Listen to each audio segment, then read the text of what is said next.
வணக்கம் மக்களே. Reserve bank of India ஆனது 11 வங்கிகளோட உரிமத்தை பார்த்தீங்கன்னா ரத்து செஞ்சிருக்காங்க. ஸோ அந்த 11 வங்கிகள் எந்தெந்த வங்கிகள், அது மட்டும் இல்லாமல் எதற்காக அவங்களோட உரிமத்தை ரத்து செஞ்சாங்க அப்படிங்கிற முழு விவரங்களையும் தெரிஞ்சுக்க வீடியோ கொஞ்சம் கூட ஸ்கிப் பண்ணாமல் கடைசி வரைக்கும் முழுமையாக பாருங்கள். அப்போ தான் இதோட முழு விவரங்களையும் உங்களால் தெரிஞ்சுக்க முடியும். இதுதான் முதன்முறையாக நம்ம வீடியோ பார்க்குறீங்கன்னா மறக்காம நம்ம சேனலை சப்ஸ்கிரைப் பண்ணிவிட்டு அந்த லைக் பட்டனை தட்டி விட்டுருங்க. வாங்க வீடியோக்குள்ளே போகலாம். டெபாசிட்தாரர்களின் நலனை கருத்தில் கொண்டு 2024ஆம் ஆண்டில் 11 வங்கிகளின் உரிமத்தை ரிசர்வ் வங்கி ரத்து செய்துள்ளது. இந்த நடவடிக்கை வாடிக்கையாளர்களையும் பாதித்தது. எந்தெந்த வங்கிகளுக்கு எதிராக ரிசர்வ் வங்கி நடவடிக்கை எடுத்தது என்பதை இங்கு பார்க்கலாம். வாடிக்கையாளர் நலனை பாதுகாப்பதில் உறுதியான நிலைப்பாட்டிற்கு பெயர் பெற்ற இந்திய ரிசர்வ் வங்கி இந்த ஆண்டு 11 வங்கிகளின் உரிமங்களை ரத்து செய்து கடுமையான நடவடிக்கைகளை எடுத்துள்ளது.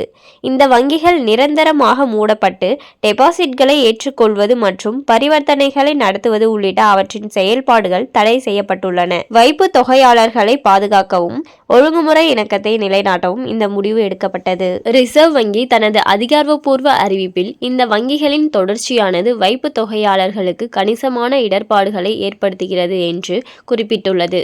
இந்த நிதி நிறுவனங்களுக்கு போதுமான மூலதனம் மற்றும் நிலையான வருவாய் திறன் இல்லை, மேலும் நிதி ஸ்திரத்தன்மையை பேணுவதற்கும் வைப்பு தொகையாளர்களை திருப்தி செலுத்துவதற்கும் அவர்களின் இயலாமை வங்கி ஒழுங்குமுறை சட்டம் 1949 பல விதிகளை மீறுவதற்கு வழிவகுத்தது.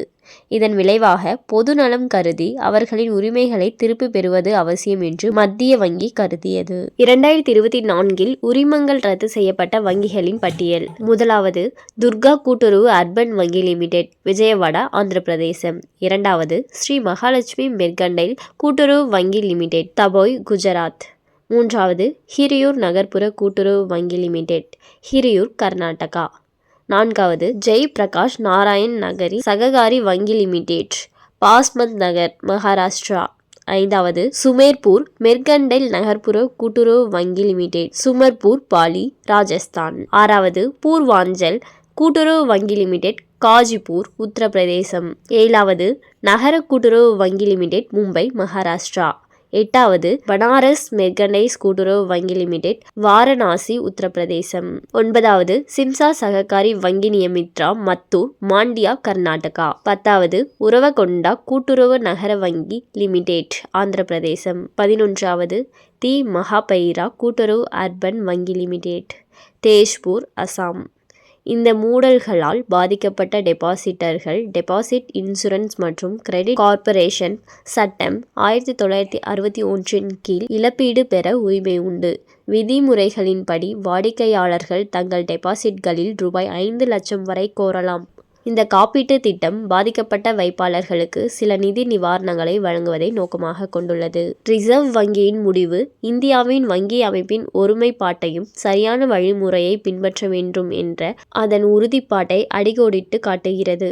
அதற்கு இணங்காத வங்கிகளின் உரிமைகளை ரத்து செய்வதன் மூலம் நிதி சீர்தன்மையை உறுதி செய்வதற்கும் எல்லாவற்றிற்கும் மேலாக வைப்பாளர்களின் நலன்களுக்கு முன்னுரிமை அளிப்பதற்கும் மத்திய வங்கி அதன் நோக்கத்தை வலுப்படுத்துகிறது என்று பொருளாதார ஆலோசகர்கள் கூறுகின்றனர்.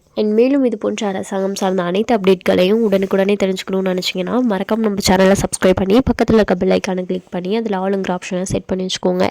அப்போ தான் நம்ம அப்லோட் பண்ணுற வீடியோ உடனுக்குடனே உங்களுக்கு நோட்டிஃபிகேஷனாக சேரும். அது மட்டும் இல்லாமல் அந்த லைக் பட்டனை தட்டி விட்டுருங்க. தேங்க்ஸ் ஃபார் வாட்சிங்.